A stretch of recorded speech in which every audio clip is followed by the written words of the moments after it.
Bersatu yang sudah tidak ada makna. Ahli Majlis Pimpinan Tertinggi Bersatu, Datuk Seri Saifuddin Abdullah mendakwa usaha PN untuk ke Putrajaya sebagai mewakili hasrat rakyat. Beliau juga mendakwa ramai rakyat sentiasa bertanya bila pertukaran kerajaan akan berlaku. Soal ke Putrajaya itu memang menjadi hasrat oleh rakyat. Dulu ketika berlaku pertukaran kerajaan, ia berlaku secara senyap-senyap. Tapi hari ini, kita pergi ke mana-mana, rakyat bertanya, bila lagi? Bila lagi? Pada saya, keputusan pilihan raya kecil PRK Kemaman itu adalah salah satu suntikan yang penting dalam proses menuju ke Putrajaya, katanya dalam sidang media di Kuantan. Ahli Parlimen Indira Mahkota itu berkata demikian ketika ditanya mengenai isu kandungan ucapan Ahli Parlimen Kemaman, Datuk Seri Dr. Ahmad Samsuri Mokhtar selepas diumum memenangi kerusi berkenaan. Menteri Besar Terengganu itu dilaporkan berkata kemenangan PAS dengan majoriti besar semalam merupakan game changer kepada PN menuju ke Putrajaya. PAS berjaya mengekalkan kemenangan di kerusi Parlimen Kemaman dengan majoriti lebih besar apabila Ahmad Samsuri yang juga naib Presiden PAS menang. Kemarin Ahmad Samsuri mengatasi pencabarnya dengan majoriti 37,220 undi berbanding 27,179 undi oleh pemenang sebelum ini Cik Alias Hamid. Mengulas lanjut mengenai situasi politik semasa, Saifuddin berkata UMNO perlu kembali ke perjuangan asal mereka. Ini bukan isu resis. Rata-rata orang Melayu dan Bumiputera risau apabila gabungan politik yang memerintah itu melibatkan sesuatu parti yang berhaluan kiri. Ini mesej yang disampaikan pengundi di Kemaman dan sebelum ini di Kuala Terengganu. Orang Melayu tidak mahu UMNO bersekongkol dengan DAP. Oleh yang demikian, saya harap ahli UMNO, pemimpin UMNO berfikir dengan lebih mendalam menilai semula kerjasama mereka dengan PH, katanya lagi.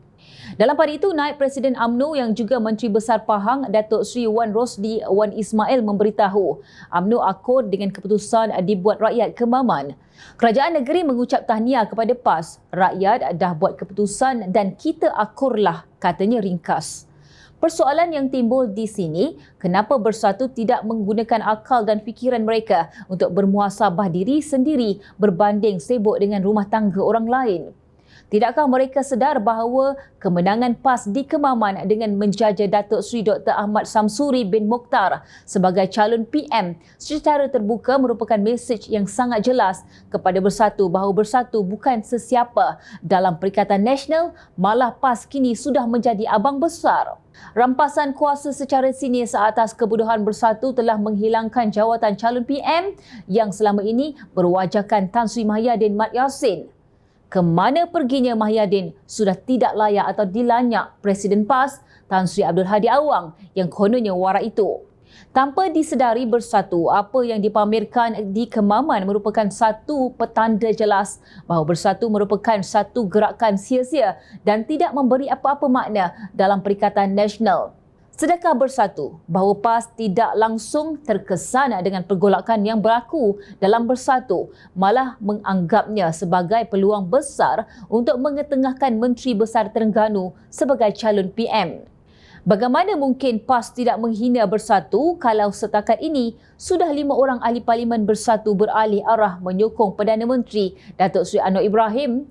Nampak sangat Bersatu tidak berguna dan tidak boleh dipercayai.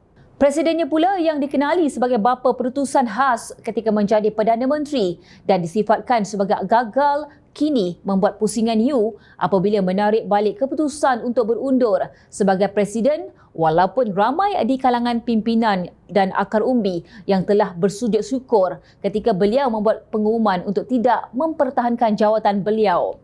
Apa maksudnya di sini? Maksudnya, PAS sudah boleh bergerak sendirian, belah saja daripada Perikatan Nasional yang adanya Bersatu hanya sekadar melukut di tepi gantang. Jangan lupa semua calon Bersatu yang menang di Kelantan, Terengganu, Kedah dan Perlis sebelum ini adalah kerana jasa sokongan PAS.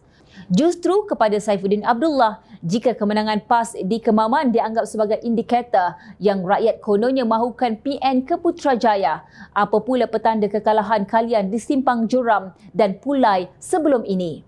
Ingat, kemenangan PAS di Kemaman adalah kerana kes rasuah yang dilakukan oleh wakil rakyat PAS pada pilihan raya umum ke-15 seperti mana yang berlaku di Kuala Terengganu. Saifuddin tidak ada rasa malu ke untuk bersuara kegembiraan bersatu atas kemenangan tuduhan rasuah rakan sekongkolnya yang telah disahkan di mahkamah? Dan pedulikah PAS dengan pujian itu?